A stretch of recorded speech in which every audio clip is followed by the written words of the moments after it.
Bismillahirrahmanirrahim. Assalamualaikum warahmatullahi wabarakatuh.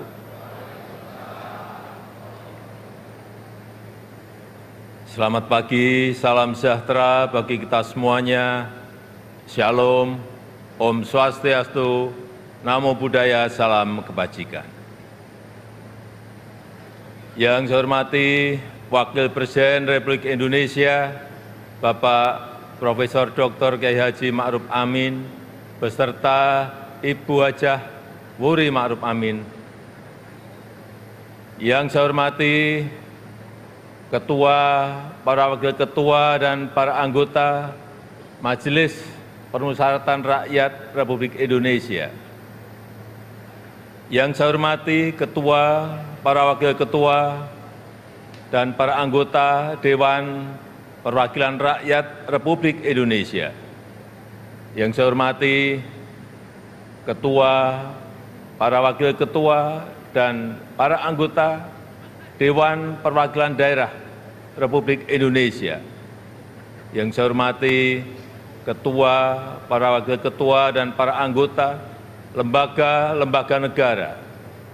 Yang saya hormati Bapak Jenderal TNI Purnawirawan Tri Sutrisno, yang saya hormati Bapak Haji Muhammad Yusuf Kalla, yang saya hormati Ibu Soraya Hamsahas, yang saya hormati Yang Mulia para Duta Besar negara-negara sahabat dan para pimpinan perwakilan badan dan organisasi internasional, yang saya hormati para Menteri Kabinet Indonesia Maju, Jaksa Agung, Panglima TNI, Kapolri, dan Kabin.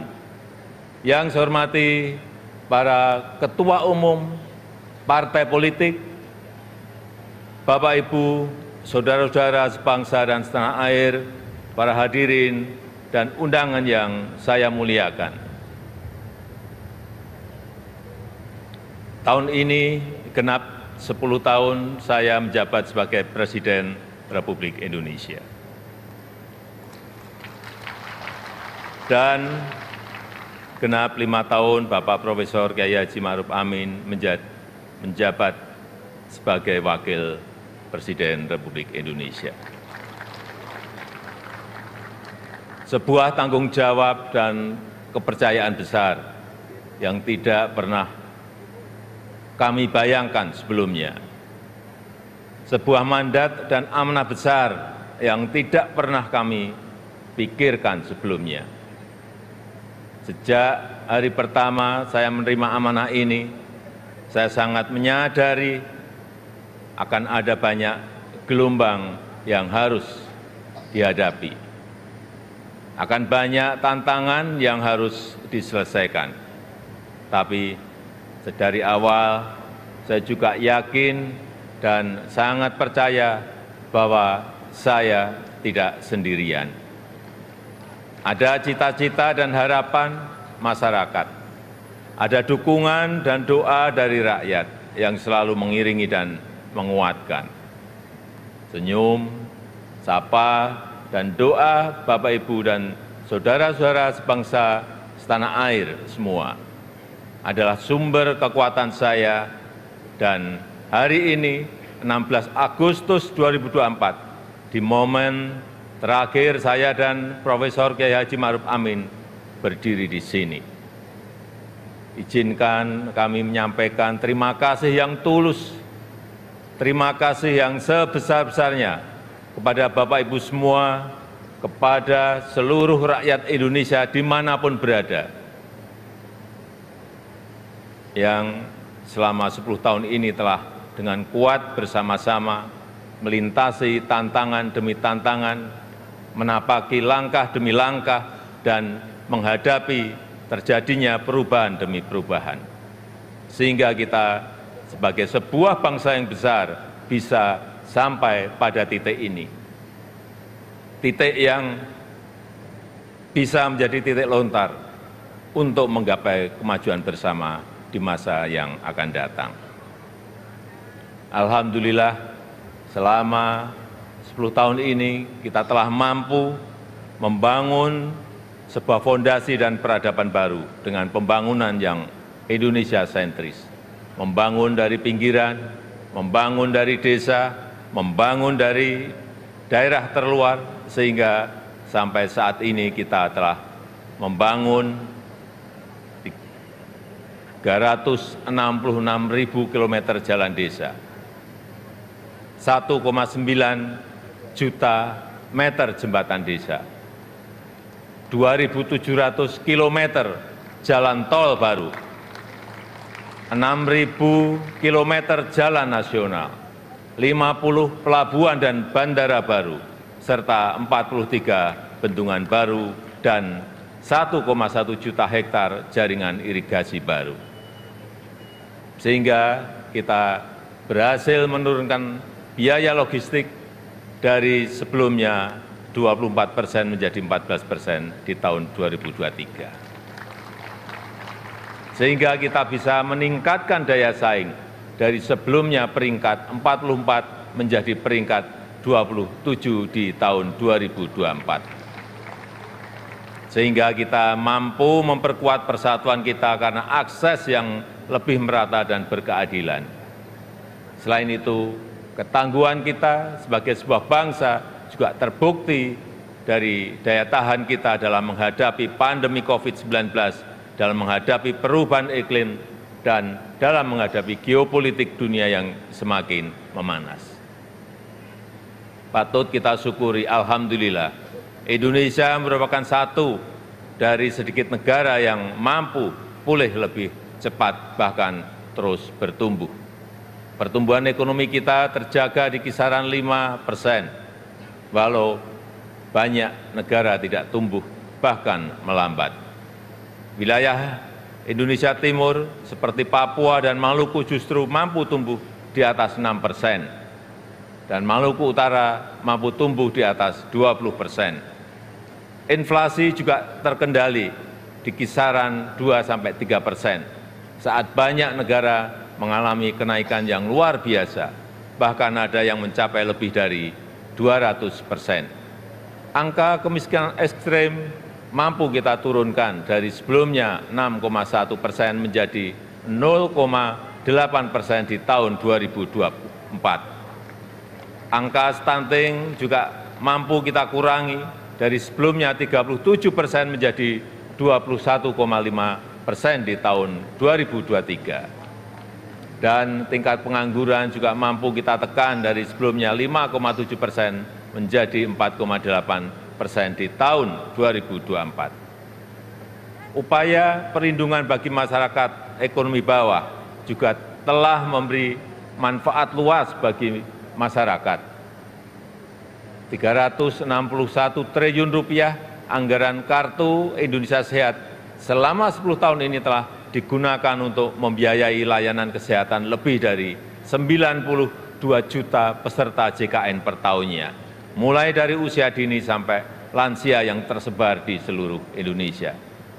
113 triliun rupiah anggaran Kartu Indonesia Pintar selama 10 tahun ini telah digunakan untuk pendidikan lebih dari 20 juta siswa per tahun mulai dari SD sampai SMA, SMK di seluruh tanah air Indonesia.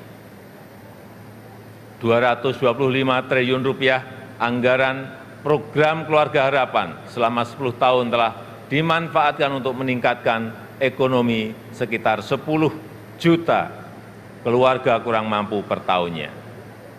Dan 60,3 triliun rupiah anggaran prakerja selama 5 tahun telah dimanfaatkan untuk menambah keahlian 18,8 juta pekerja yang tersebar di seluruh tanah air Indonesia.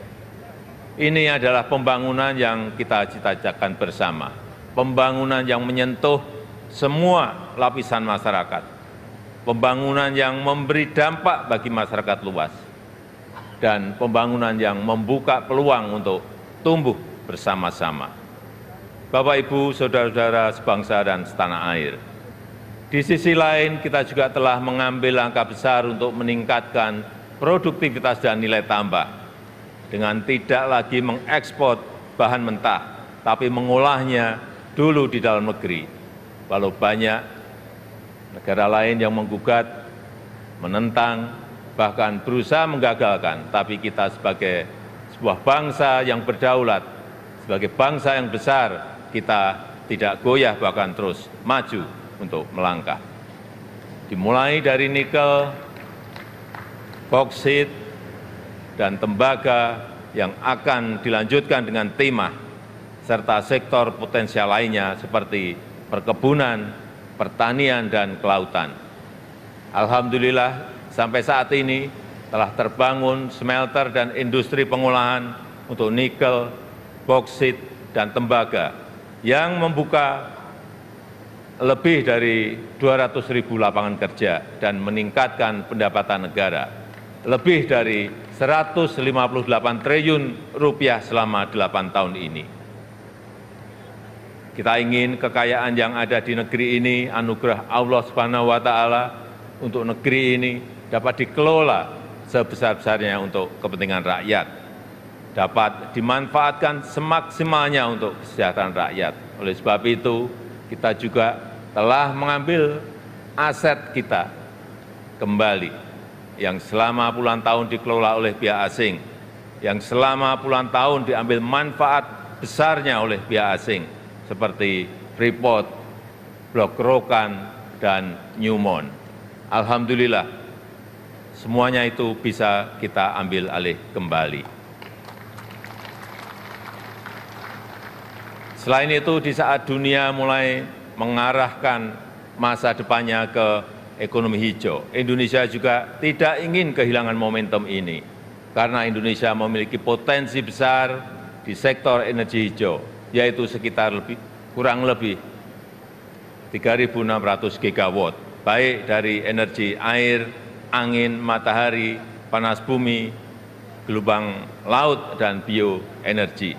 Sehingga kita terus konsisten mengambil bagian dalam langkah dunia melakukan transisi energi secara hati-hati dan bertahap, karena transisi energi yang ingin kita wujudkan adalah transisi energi yang berkeadilan, yang terjangkau dan mudah diakses bagi masyarakat.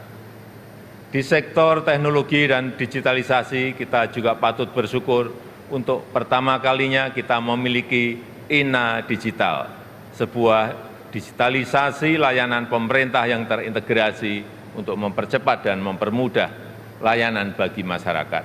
Cakupan elektrifikasi terus kita perluas hingga mencapai 99% di tahun 2024 tahun ini.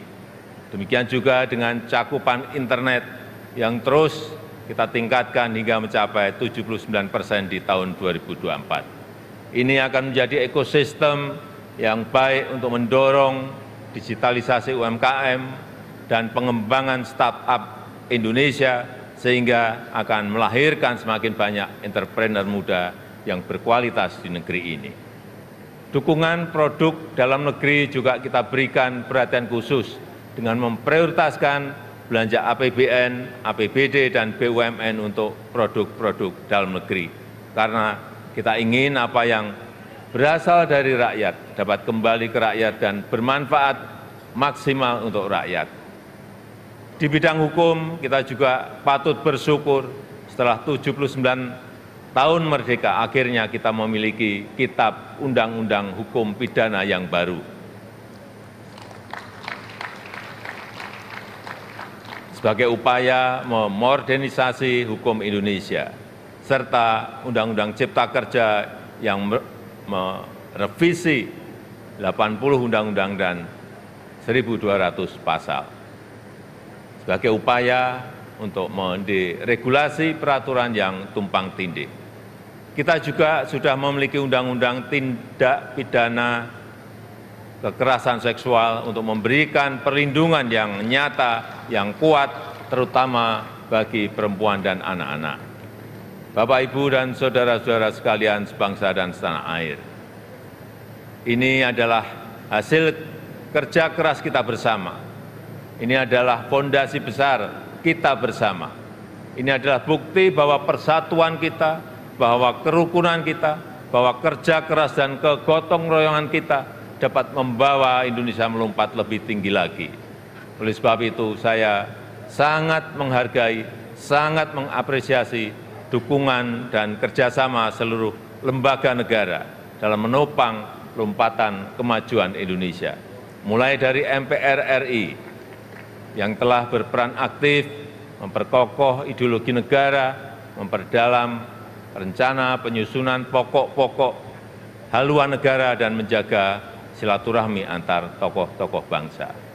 DPR RI yang telah menjalankan fungsi legislasi, menjalankan fungsi penganggaran dan pengawasan, merumuskan RAPBN 2025 untuk suksesi transisi pemerintahan dan menyelesaikan banyak undang-undang strategis, seperti Undang-Undang Ibu Kota Negara, Undang-Undang Daerah Khusus Jakarta, Undang-Undang Informasi dan Transaksi Elektronik, Undang-Undang Aparatur Sipil Negara, dan Undang-Undang Kesejahteraan Ibu dan Anak.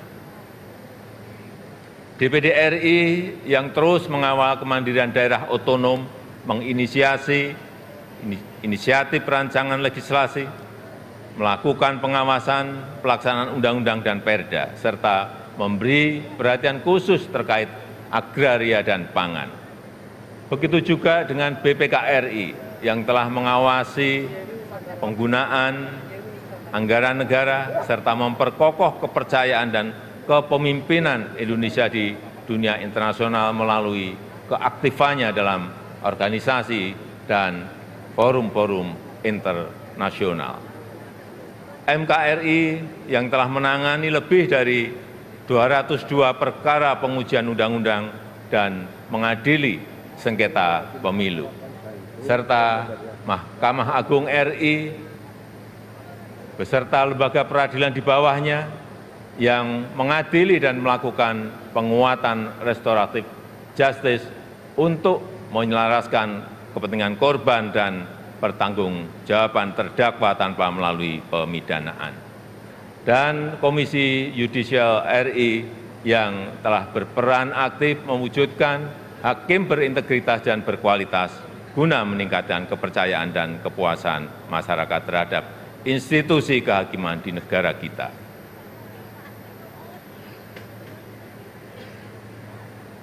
Bapak, Ibu, saudara-saudara sebangsa dan setanah air,